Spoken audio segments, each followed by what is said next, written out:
Klaus first. Okay, Dot. Good leadership skill. Good leadership skill.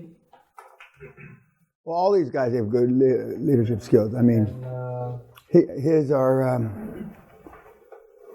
holding people accountable, holding himself accountable. If you hold yourself accountable, by definition, and you have direct reports, people that report directly to you, you have to hold your people accountable. Otherwise, you're in a failure mode all the time. And and again, familiarity breeds contempt. And the biggest part, or the biggest challenge for newly anointed QLA bots is the leadership aspect of the program, because inherently you want the people to like you, and or you want to fit in. And the last thing that is required of the QLA mentality is to fit in. And that will be there's no recipe for success other than hard work, focus, blah, blah, blah. But there sure as fuck is a recipe for failure, and that's trying to please everybody. And I've given you several examples during the week where all of a sudden the shoe dropped, or the penny dropped, or however the saying goes, and they started being harsher on themselves, which meant they had to be harsher on the people that they were attempting to get results out of. And the most important person that you need to get results out of is a motivated seller. If you could get results, positive or negative, out of five potential candidates a day, which you only have to do 5 a week, remember? But if you could get them a day, I mean, you would have you'd have a deal completed in maybe the third month. You could conceivably have, and we've had people have 6, 7, 8 deals in the year. But you need to put in the top of the funnel, the sales funnel, like putting in coal and then it spits out diamonds. You need to put them in as quickly as humanly possible, so you can ascertain whether they're for real or they're not for real. Meaning, are they really motivated or are they not motivated? Most of the people that you're going to talk to, even with the refinement system that you have, are not going to be motivated. Motivated to our standards, i.e., owner finance. Some owner finance is better than no owner finance. The best owner finance is 100%. But not everybody's going to do that. When you explain to them their downside, other than time, and time's important, you'll flip a lot of them. Because, they'll say, well, I like the kid, I like the idea about the dream, I like, his big pie in the sky, and if he fucks up and he doesn't make it, at least I'll get my business back. Of course, you don't want that.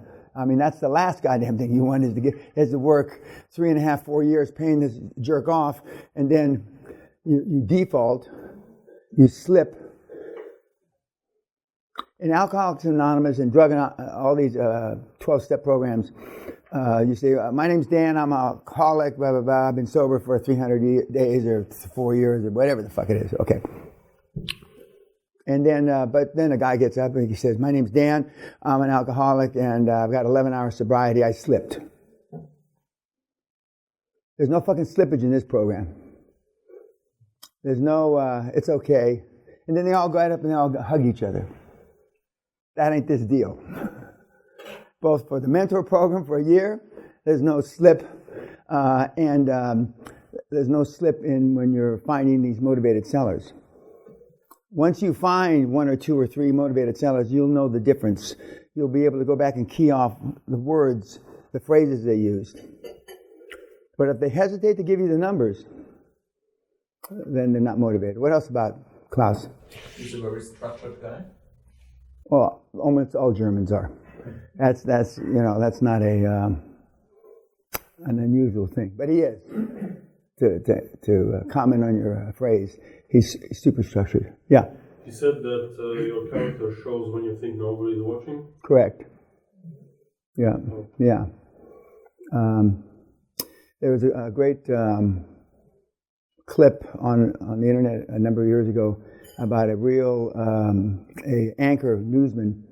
I think it was Brett Hume. No, he's still alive, I think.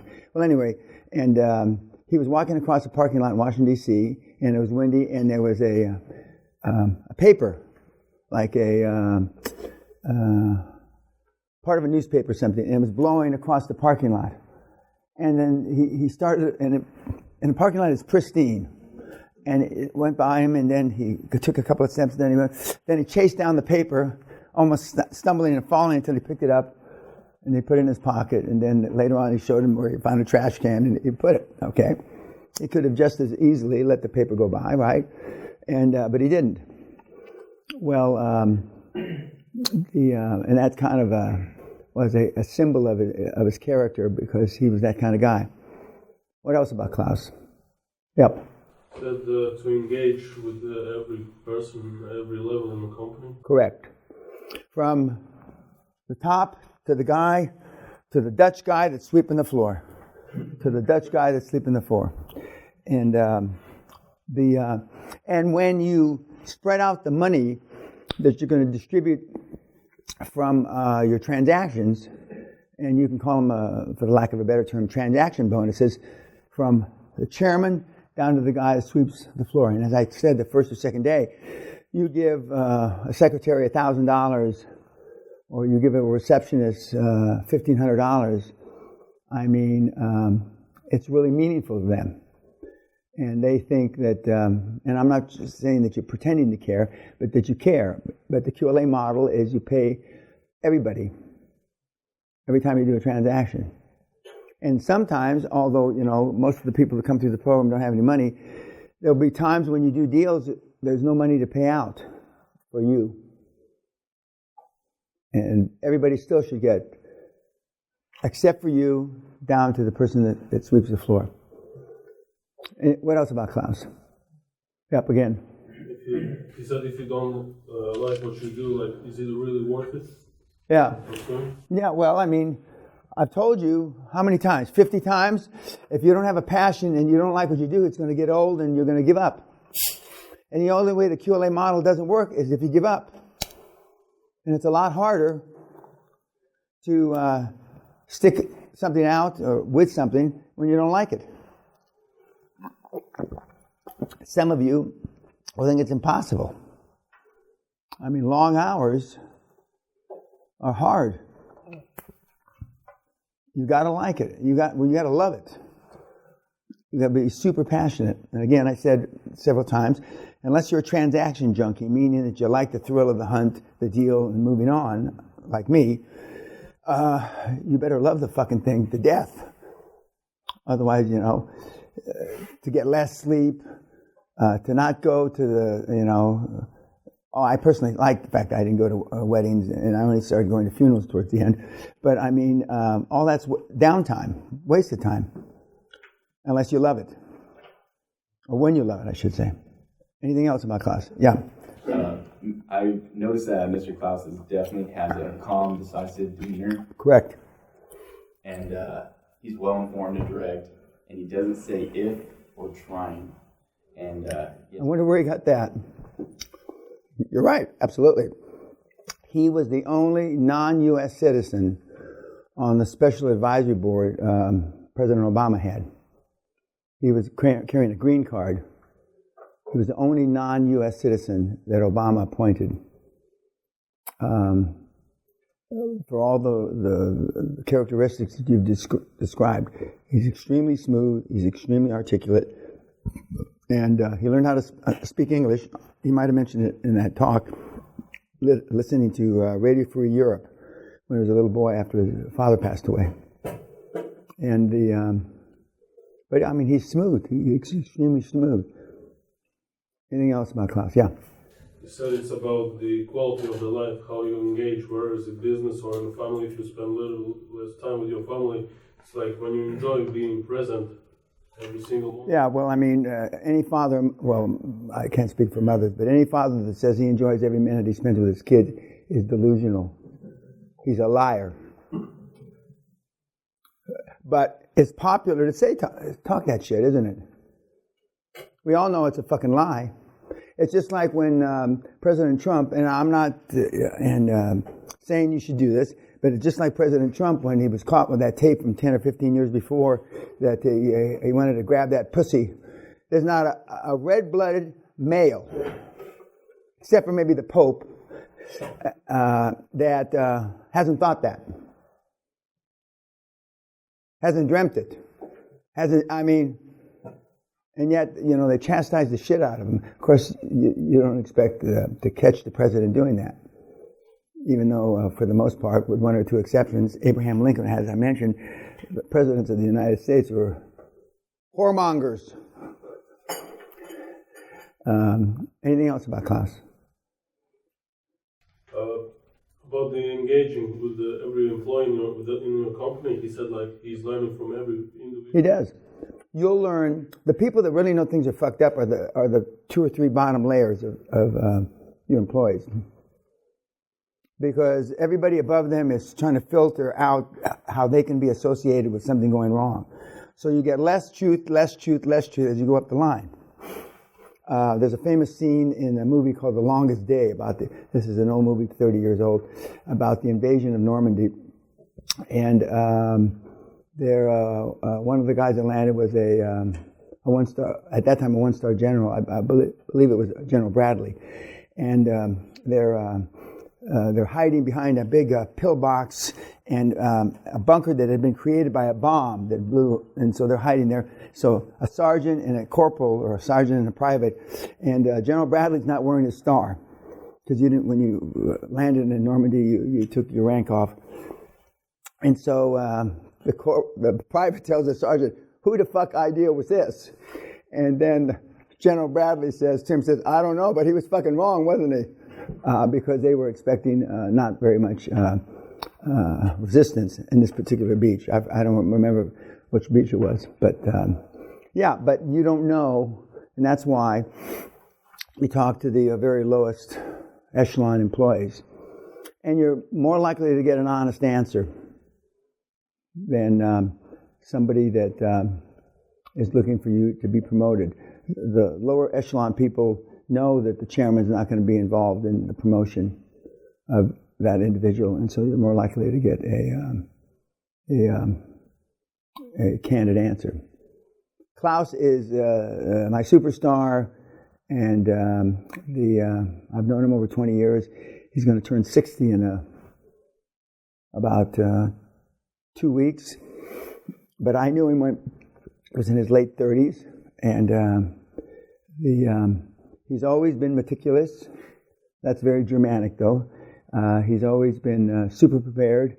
That's also very Germanic. He has used the QLA methodology in the corporate world. And as I said, I think yesterday, QLA is possible in the corporate world. It just takes longer. Okay. Anything else? You want to say, okay?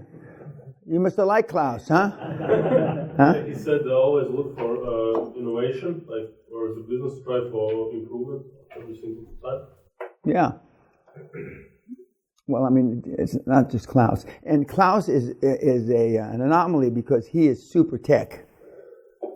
And even though he came out of an industrial background, he's a super techie, bright techie. He understands all that stuff. And they couldn't have picked a better person to be with Neom. And he believes that the world's not through, unlike myself.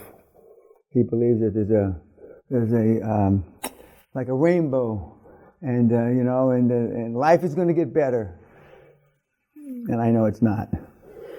Okay, last night you did your goals and you did your affirmations associated therewith. Remember I said bold, over the top, bodacious, crazy, that you can't accomplish in your lifetime.